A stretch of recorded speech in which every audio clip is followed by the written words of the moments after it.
미국 보스턴의 이 지하 병동에 한 소녀가 격리 수용돼 있었습니다. 이 어린 소녀는 마음의 어둠 때문에 심한 정신병을 앓아서 사람들이 다가오면 괴성을 지르고 사납게 독서를 퍼부었습니다. 의사들은 온갖 노력을 다 기울였지만 결국 회복 불가능이라는 진단을 내렸습니다. 결국 부모도 아이를 포기해버리고 면회조차 가지 않았습니다. 그 누구도 소녀에게 관심을 보이지 않았습니다. 회복 불가능이라고 낙인 찍힌 이 아이가 자신을 바꾸고 세상을 바꾸는 위대한 삶을 살 수 있을까요? 은퇴한 어느 나이 많은 간호사가 이 회복 불가능 소녀에게 예수님을 전하기 시작했습니다. 부모조차 포기한 아이였지만 간호사는 6개월 동안 끊임없이 주님의 사랑을 전했습니다. 그러자 소녀의 마음에 변화가 찾아왔습니다. 이 아이의 마음속에 어둠이 걷히고 서서히 세상을 향해 문을 열기 시작한 것입니다. 그리고 마침내 회복 불가능이라던 정신질환마저 완전히 치료되었습니다. 그 후 마음의 빛을 찾은 이 소녀는 자신과 같은 이 정신질환으로 고통받는 사람들을 위해 헌신하겠다라고 결심했습니다. 이 소녀가 바로 우리가 잘 아는 헬렌 켈러라는 사람을 세상의 빛으로 이끈 앤 설리번 메이시입니다. 저희 집에는 벤자민 나무가 하나 있습니다. 이 벤자민 나무는 사실 아주 오래전에 어느 성도님께서 이 교회를 예쁘게 꾸미기 위해서 교회에다 가져다 놓은 나무였습니다. 하지만 교회에 갖다 놓고 관리를 하지 않아서 이 나뭇잎이 하나 둘씩 떨어지더니 어느새 앙상한 가지만 남아서 거의 죽을 지경이 되었었습니다. 그래서 저는 이 벤자민 나무를 집으로 가져다가 화분을 갈아주고 영양도 주고 햇빛이 잘 드는 곳에 놓고 매일매일 케어를 해주었습니다. 그렇더니 메마른 가지에서 싹이 나고 잎사귀가 자라더니 어느덧 제 키보다 더 큰 나무가 되었습니다. 그 이후 나뭇가지 몇 개를 잘라서 화분에 분가를 해주었더니 아주 작고 예쁜 모습으로 또 다른 벤자민 나무가 자라고 있습니다. 저는 이 나무를 보면서 내가 포기하지만 않는다면 언젠가는 하나님께서 나를 풍성한 삶으로 회복시켜 주실 것이다 라는 믿음이 생겼습니다.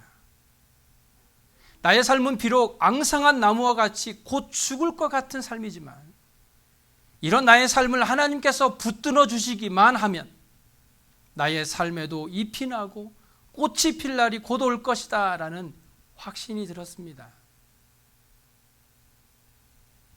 오늘 본문에는 우리가 잘 아는 욥의 이야기입니다.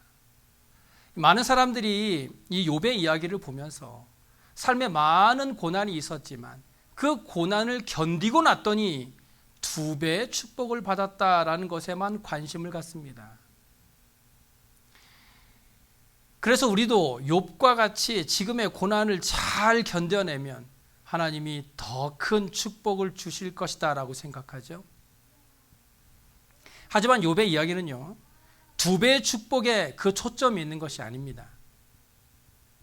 저는 오늘 욥의 이야기를 통해서 삶이 내 뜻대로 되지 않을 때 우리는 어떻게 해야 하는가에 대한 해답을 찾아보려고 합니다. 욥이라는 사람은 동방 우스 땅에 살고 있던 신앙인이었습니다. 1장 1절에 보니까요, 우스 땅에 욥이라 불리는 사람이 있었는데 그 사람은 온전하고 정직하여 하나님을 경외하며 악에서 떠난 사람이었다라고 기록하고 있어요. 그리고 그는 아들 7에 딸 3을 둔 부호였습니다. 하나님께서도 이 욥을 향하여 8절에 이렇게 말씀하시죠. 그와 같이 온전하고 정직하여 하나님을 경외하며 악에서 떠난 자는 세상에 없다라고 자랑했습니다. 그런데 욥은 사탄의 시험으로 인해서 하루아침에 모든 재산과 10명의 자식을 모두 잃게 됩니다. 한마디로 쫄딱 망한 것이죠. 그런데 그런 상황에 1장 21절에 그는 이런 고백을 해요. 내가 모태에서 알몸으로 나왔사온즉 또한 알몸이 그리로 돌아가올지라. 주신 이도 여호와시요 거두신 이도 여호와시오니 여호와의 이름이 찬송을 받을지니이다. 여러분, 이것이 정상적인 사람의 고백입니까? 아마도 하루아침에 쫄딱 망하게 되니까 정신이 나가서 이런 고백을 한 것은 아닐까요? 그런데 엎친 데 덮친 격으로 재산뿐만 아니라 자신의 몸까지도 악창이 나서 견딜 수 없는 고통을 겪게 되죠. 이뿐입니까?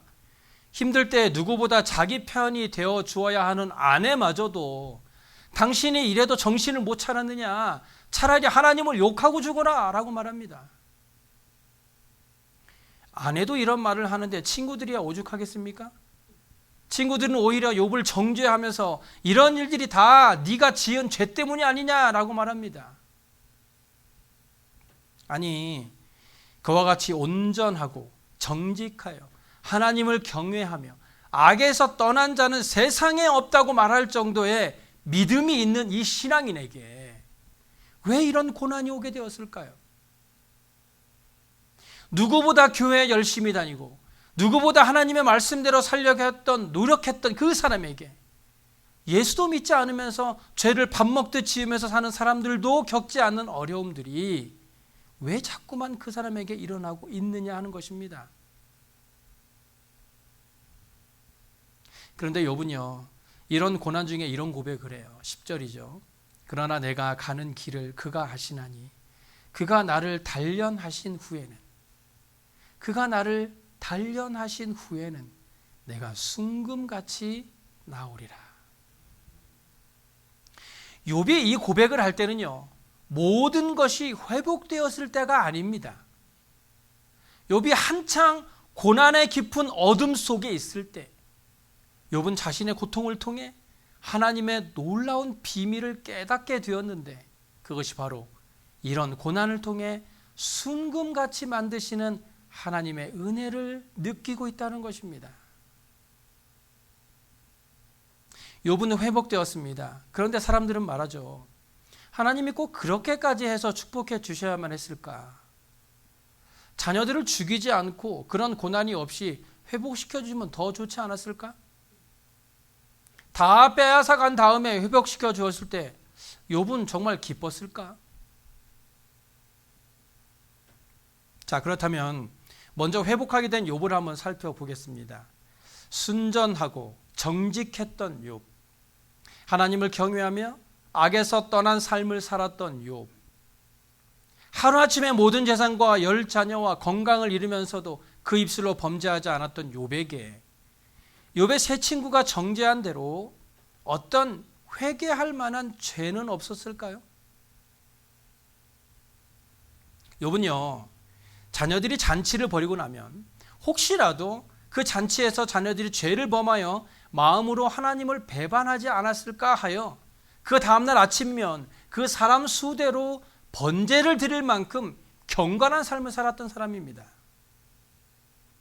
그런데 그랬던 그가 42장 2절 이하를 보시면 회개를 해요. 주께서는 못하실 일이 없사오며 무슨 계획이든지 못 이루실 것이 없는 줄 아오니 무지한 말로 이치를 가내는 자가 누구이니까? 나는 깨닫지도 못한 일을 말하였고 스스로 알 수도 없고 헤아리지도 어려운 일을 말하였느니라. 욥은 지금요, 하나님의 주권과 능력을 온전히 신뢰하지 못하고 교만한 태도로 말한 죄를 회개하고 있습니다. 욥의 세 친구들이 와서 자기를 정죄할 때 욥은 너무나 억울했습니다. 그래서 그는 자기의 무죄를 강력하게 변명하다가 실수를 하게 된 것이에요. 그는 자기가 고난당하는 것이 억울하다는 생각에 치중을 하다 보니까 하나님의 뜻을 헤아리지 못한 채 자기가 알 수 없는 일들까지도 자기가 아는 것처럼 말하게 되었다는 것이죠. 설사 진짜로 억울한 고난을 당한다 하더라도 그런 일을 허락하시는 하나님의 뜻이 무엇일까를 깊이 생각하지 못했던 것이에요. 하나님은 하나님이시기 때문에 무슨 일이든 경영할 수 있는 분이시고 무엇을 경영하시든지 이루실 수 있는 분이라는 것을 미처 깨닫지 못했던 것입니다. 물론 하나님 공평하시고 자비로우시기 때문에 불의한 일을 하지는 않으시죠. 하지만 욥은 그런 하나님에게 왜 자기에게 이런 엄청난 고난을 주실까라는 그 고려할 여유가 없었다는 것이에요. 하나님의 마음을 헤아릴 여유가 없었다는 거예요.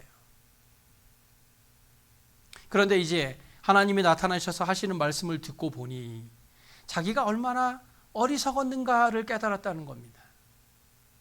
그래서 그는요, 내가 깨닫지도 못한 일을 말하였고 스스로 알 수도 없고 헤아리기도 어려운 일을 말했다라고 말했던 거예요. 욥의 고난은요, 욥에게 하나님의 깊으신 뜻을 깨닫게 해주었습니다. 그래서 내가 주께 대하여 귀로 듣기만 하였사오나 이제는 눈으로 주를 배움나이다 라는 고백을 하게 되잖아요. 맨날 귀로만 듣다가 이제는 눈으로 주님을 봅니다. 우리가 억울하다고 생각되는 고난을 당할 때 우리 자신의 결백 때문에 교만해져서는 안 됩니다. 오히려 하나님의 절대 주권과 전능하심을 신뢰하고 하나님의 뜻을 헤아리는 지혜와 믿음을 가져야 합니다. 왜냐하면 우리는 그런 고난을 통해 귀로만 듣던 하나님을 눈으로 볼 수 있는 기회가 되기 때문입니다. 그래서 이제 42장 7절부터 9절을 보시면 하나님은 욥의 세 친구를 책망하시고 욥이 그들을 위하여 기도할 때 그들의 죄를 용서하시겠다고 하셨죠. 욥은 하나님의 뜻을 따라 친구들을 위해 기도해 주었고 하나님께서는 욥의 기도를 기쁘게 받으시고 세 친구들을 용서해 주었습니다. 이로써 욥도 자기 친구들을 온전히 용서할 수 있게 된 것이죠. 욥의 입장에서 볼 때 그의 세 친구들을 용서하기는 정말 힘든 사람들이었어요. 극심한 고난에 처해 있는 욥을 위로한다는 것이 오히려 말할 수 없는 이 정신적인 고통만 더해 주었기 때문이죠. 보통 사람 같으면 속이 상해서 그 친구들을 다시는 보지 않으려고 했을 것입니다. 어쩔 때는 가장 친한 친구가 원수처럼 보일 때가 있습니다. 나를 가장 잘 이해해 줄 것 같았던 친구가 마치 나를 더 섭섭하게 할 때가 있죠. 하지만 하나님께서는요, 그런 친구들과도 화목하기를 원하십니다. 왜냐하면 그 친구들도 하나님께서 사랑하시기 때문입니다. 하나님은 나만 사랑하는 것이 아니에요. 그래서 하나님은 그 친구들을 용서하기 위해서 욥이 먼저 그들을 용서하기를 원하십니다. 하나님이 그 친구들을 용서하기 위해서 그 욥이 먼저 그들을 용서해 주어야만 했던 것입니다. 그래서 42장 7절에 욥의 세 친구에게 하나님이 이렇게 말하시잖아요. 내가 너와 내 두 친구에게 노하나니 이는 너희가 나를 가리켜 말한 것이 내 종 욥의 말과 같이 옳지 못함이니라. 하나님은요, 욥의 말은 정당했으나 그 친구들의 말은 정당하지 못했다라는 점을 분명히 하십니다. 너희가 잘못했다. 그리고 나서 욥을 통해 그들도 용서해 주어라. 그래서 42장 10절에 보시면 욥이 그의 친구들을 위하여 기도할 때 여호와께서 욥의 공경을 돌이키시고 여호와께서 욥에게 이전 모든 소유보다 갑절이나 주셨다고 말씀하고 있습니다. 욥에게 막혀있던 것들이 풀려질 때 하나님은 욥을 회복시켜 주셨습니다. 그러므로 나에게 도저히 용서할 수 없는 사람이 있을 때 우리가 해야 할 일은 그를 위해 기도하는 것입니다. 하나님께서는 욥이 그의 친구들을 위해 기도할 때 욥을 회복시켜 주셨다는 것을 우리는 기억해야 합니다. 그렇다면 우리가 왜 꼴보기도 싫은 그 사람을 위해 기도해야만 하는 것일까요? 그것은 하나님께서 그 사람을 사랑하시기 때문입니다. 하나님은 나만 사랑하시는 것이 아니라고 다시 한번 말씀드립니다. 하나님은 그 사람도 사랑하십니다. 그렇기 때문에 우리가 하나님이 사랑하시는 그 사람을 용서하고 사랑하기 위해 기도하지 않으면 하나님도 우리를 회복시키지 않으실 것입니다. 여러분, 사랑하는 것이 어려운가요? 아니면 미워하는 것이 어려운가요? 둘 다 어려우신가요? 사랑하는 것보다 미워하는 것이 훨씬 어렵습니다. 우리 마음에 미워하는 마음이 있으면 잠도 잘 자지 못합니다. 화가 치밀어 오르니까. 마음이 늘 불편하고 혹시라도 그 사람과 마주치기라도 하면 가슴이 두근거려서 어찌할 바를 모릅니다. 이렇게 어려운 것을 왜 굳이 하려고 하십니까? 우리가 예수 그리스도의 십자가의 보혈로 모든 죄를 용서받은 사람이라면 우리 또한 이웃들을 사랑해야 합니다. 우리가 우리에게 죄 지은 사람들을 용서할 때 하나님께서도 우리의 죄를 용서해 주신다고 말씀하셨어요. 결국 우리의 다친 마음이 하나님의 은총을 맡고 있는 것입니다. 그러므로 내 뜻대로 되지 않을 때 우리가 해야 할 첫 번째는 기도하는 것입니다. 내 뜻대로 되지 않는 것이 어떤 일이거나 사업이거나 사람이거나 어떤 영적인 문제라도 우리는 그 문제를 위해 기도해야 합니다. 내 뜻대로 되지 않은 문제들을 왜 내가 해결하라고 하십니까? 내 뜻대로 되지 않는 것이라면 기도함으로 하나님께서 하시도록 해야 합니다. 맡겨야 됩니다. 우리가 하나님께 나의 문제를 맡길 때 하나님의 뜻대로 회복시켜 주실 것입니다. 모든 것을 잃었던 욥은 결국 갑절의 은혜를 받게 되죠. 욥은 재산뿐만 아니라 모든 형제와 전에 알았던 친척들이 다 와서 교제를 회복했다고 기록하고 있어요. 그런데 그리고 이 42장 12절 이하를 보시면 하나님 여호와께서 욥의 말년에 욥에게 처음보다 더 복을 주셔서 가축들 뿐만 아니라 아들 7과 딸 3을 낳았는데 특히 이 딸들에 대해서는요, 모든 땅에서 욥의 딸들처럼 아리따운 여자가 없었다.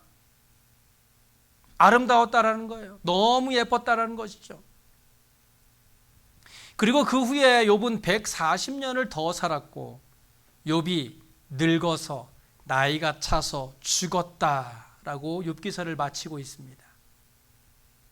욥이 고난을 당할 때 이미 10자녀가 장성했을 무렵이기 때문에 당시 욥의 나이가 50세나 60세 정도였다면 도합 200세를 향수하고 죽었다는 것이에요. 그러므로 내 뜻대로 되지 않을 때 우리가 해야 할 일 두 번째는 그 일 뒤에서 일하시는 하나님의 계획하심을 볼 수 있어야 한다는 것입니다. 사람들은 보통 내 뜻대로 일이 되지 않을 때 그 일만 바라봅니다. 그리고 그 일이 어떻게 해서든 빨리 해결하기 위해 온갖 방법을 다 동원하죠. 그런데 여러분, 그런 일들이 잘 해결되던가요? 우리는 내 뜻대로 되지 않는 그 일 뒤에서 일하고 계시는 하나님의 계획하심을 볼 수 있어야 합니다. 그렇지 않으면 우리는 그 일 때문에 계속해서 고통을 당할 수밖에 없습니다. 그 이유를 모르기 때문이죠. 욥이 고난을 당하고 있을 때 욥의 세 친구들은 욥을 정죄함으로 욥을 더 힘들게 했습니다. 그런데 똑같은 세 친구인데 전혀 다른 행동을 보인 친구들이 있습니다. 바로 다니엘의 세 친구들이죠. 우상신에게 절을 하지 않는다는 이유로 풀무불에 던져지게 되었을 때 이 다니엘의 세 친구는 느부갓네살 왕에게 이렇게 말하죠. 그렇게 하지 아니하실지라도 그것도 하나님의 계획하심입니다. 우리의 기도가 응답된 것도 하나님의 뜻이지만 응답되지 않은 것도 하나님의 뜻입니다. 하나님께서 내가 원하는 뜻대로 하지 않으실지라도 하나님을 믿으시기 바랍니다. 제가 지금 당장에는 하나님의 뜻을 알 수 없고 그렇기 때문에 지금의 이런 상황들이 나에게 말할 수 없는 고통으로 다가오고 있지만 그럼에도 불구하고 하나님은 여전히 저와 여러분을 사랑하고 계시는 줄로 믿으시기 바랍니다. 런 온이라는 드라마에 이런 대사가 나오더라고요. 우리가 넘어지는 건 일어나는 걸 배우기 위함이다. 우리가 넘어지는 건 일어나는 걸 배우기 위함이다. 지금 넘어졌다고 실망하지 마세요.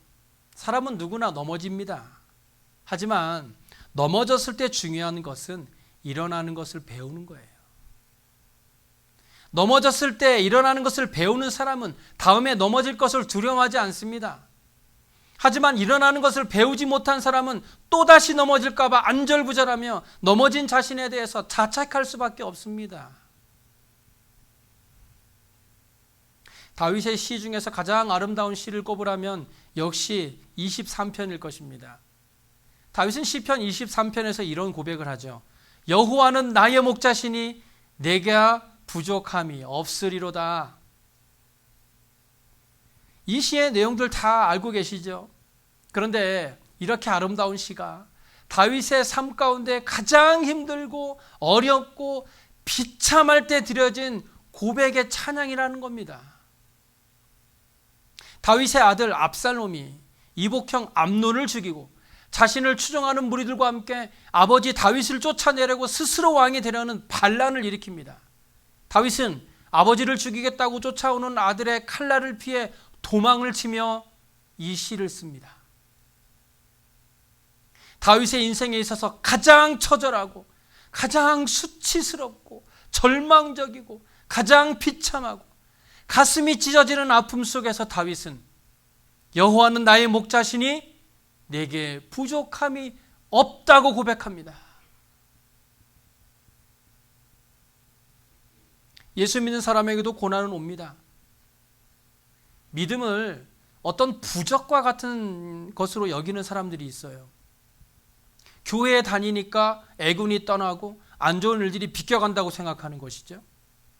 하지만 여러분, 예수 믿기 때문에 고난은 더 많이 찾아옵니다. 왜 그렇습니까? 하나님은 그런 고난을 통해서 우리로 하여금 깨닫게 하시려는 것입니다. 욥은 고난으로 인하여 그의 신앙이 순금같이 단련되었다고 고백합니다. 욥은 고난을 통해 귀로만 듣던 하나님을 눈으로 볼 수 있게 되었습니다. 그의 건강도 회복되었습니다. 아내와의 관계도 회복되었습니다. 친구들도 회복되었습니다. 하나님을 믿는 우리에게는 고난도 유익한 줄로 믿으시기 바랍니다. 우리는 고난을 통해 합력하여 선을 이루시는 하나님의 은혜를 경험하게 될 것입니다. 사도 바울은 현재의 고난은 장차 우리에게 나타날 영광과 비교할 수 없다고 말했어요. 특히 주님을 위해 고난 당할 때 우리는 더욱 큰 소망을 얻을 수 있습니다. 사랑하는 베들교회 성도 여러분, 하나님께서는 욥이 회개한 후에 그리고 친구들을 용서한 후에 그의 공경을 돌이키사 처음보다 더 많은 복을 베풀어 주셨다는 것을 기억해야 합니다. 우리는 고난을 통해서 주님의 주권과 능력을 신뢰하는 믿음을 가져야 합니다. 우리 자신을 살펴서 무지와 불신앙을 점검하고 하나님의 기쁘신 뜻을 깨달을 수 있어야 해요. 하나님이 나에게 왜 이런 고난을 주셨을까? 그래서 너그러운 마음으로 우리에게 상처를 준 그 사람들을 위해 기도하고 용서할 수 있길 바랍니다. 그래서 하나님이 주시는 마음의 평강과 복을 누릴 수 있길 바랍니다. 그러므로 모든 일이 내 뜻대로 되지 않을 때 기도함으로 하나님께 더 가까이 나아가서 하나님의 뜻을 발견하고 하나님이 주시는 마음의 평강을 얻어 모든 일들이 하나님의 뜻대로 이루어지는 은혜가 있길 간절히 소원합니다. 기도하겠습니다.